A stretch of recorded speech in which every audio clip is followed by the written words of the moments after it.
Humans have always loved to tell a good, scary story. Everyone likes to hear a monster story. Campfire ghost stories, creepypastas, horror novels. The monsters, the villains, are able to be understood by the human mind. They may be corporeal, but they're able to be understood by the human mind.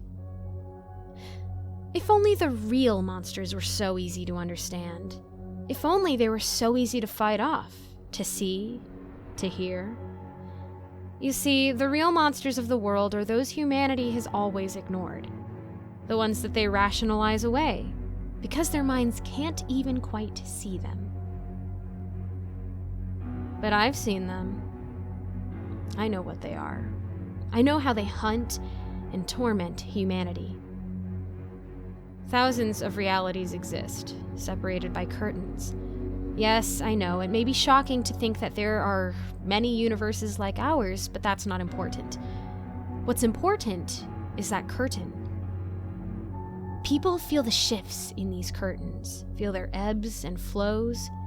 When you think you see something out of the corner of your eye, but there's nothing when you look, that's the curtains shifting. Maybe something was there, for just a moment.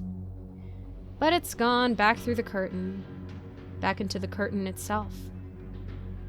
This is the home of the beasts, the true monsters in the world, the only ones excluding what humanity can truly be. They thrive in the threads of the curtains between worlds, between realities and truths. They swim through these curtains, these thin veils of what is comprehensive to the minds of this world. I'm sure you must be thinking it. Everyone does. How can the monsters hurt us if they're in the curtains? This, dear reader, is where the monsters stop being just creatures and really become just that, monsters. You see, these creatures relish in seeing the panic, the confusion, and the paranoia that the movement of these curtains cause in our species. They've become addicted to it. Their movements don't cause enough ripples in reality anymore. Humans don't notice as much anymore. Not now that they're always focused on things close to their faces. So, they resorted to the only thing they could. They came out of the curtains. Now, they aren't always out. You see, the curtains aren't everywhere. They only come close enough to our world for the monsters to exist in certain spots. They're close enough to move the curtains everywhere. But there's only some places where the area is thin enough for things to exit. The biggest problem in finding where the places are is that the monsters all behave differently. They all have different tells, different ways that they behave, that they get what they want. Some monsters drive people to insanity, torturing their minds by forcing them to look at something their minds can hardly comprehend. Others stay just out of sight, letting the sounds that push beyond human understanding and the paranoia consume them until they finally get bored and end it. Many, however, just torture their prey physically until death. They all have different attributes, too.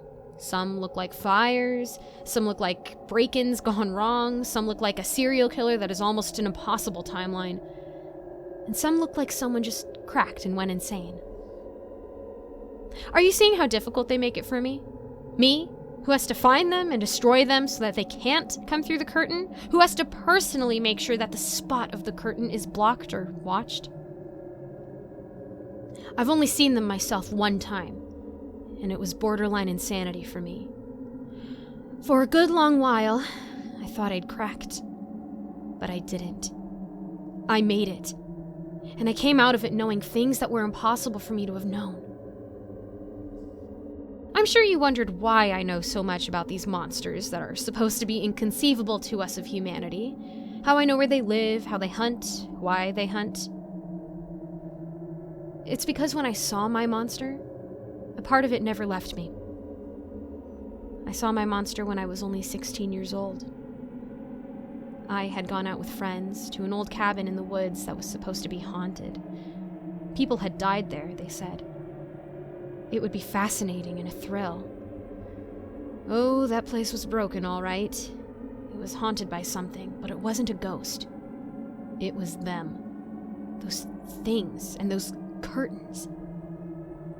All I remember is a huge form coming from what seemed to be a wall. It was a color like black, but too shifting. It had 4 somethings. You couldn't call them limbs. Couldn't even tell how to describe them. It was a slick thing, like liquid if it was able to avoid gravity and stay in a shape. The smell was like burnt hair and decay. It had teeth, but I couldn't tell you in what arrangement or shape. And that's the last thing I remember of them. I'm told that when the police finally came, on the request of a terrified family nearby, I was curled on the ground, shrieking and covered in my own blood. My friends were dead, and I would only say, it came, it killed, it got the thrill. Over and over and over again. I went to the hospital. It took me years to regain sanity. I remember nothing of the event. But I do know one thing. The doctor said there was something massive in my brain. However, they couldn't remove it without killing me, and as far as they could tell, it wasn't causing me any harm. They said, with unease, that it looked like a tooth. I don't know why this gave me the ability to comprehend them, but it did. I can hear their sound and stand it. I can feel the curtains when I arrive in those thinner places. I have dedicated this ability to help kill them, force them in, close them out of our world. I can't explain how to kill them, I just know.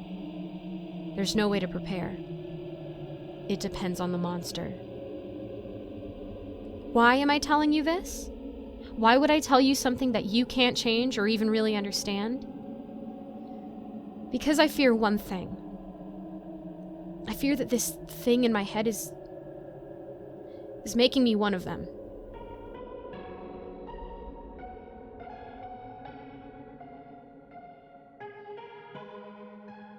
Their sounds have begun to sound like a language for me, words I can understand. I feel joy when I scare people on accident. I feel the pull to join the void when I'm near the curtains. I feel the want to torture, to kill, to destroy. I tell you this, all of this, so that some brave soul can try to fight them when I'm gone. I tell you this because I might become one of them. Because I may need to be the monster someone kills. My name is Alexa Bennett, and I'm the girl who hunts monsters. My name is Alexa Bennett, and I'm the girl becoming the monsters.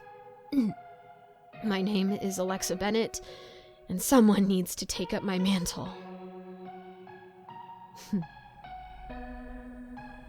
My name is Alexa Bennett, and I am coming for you, humanity.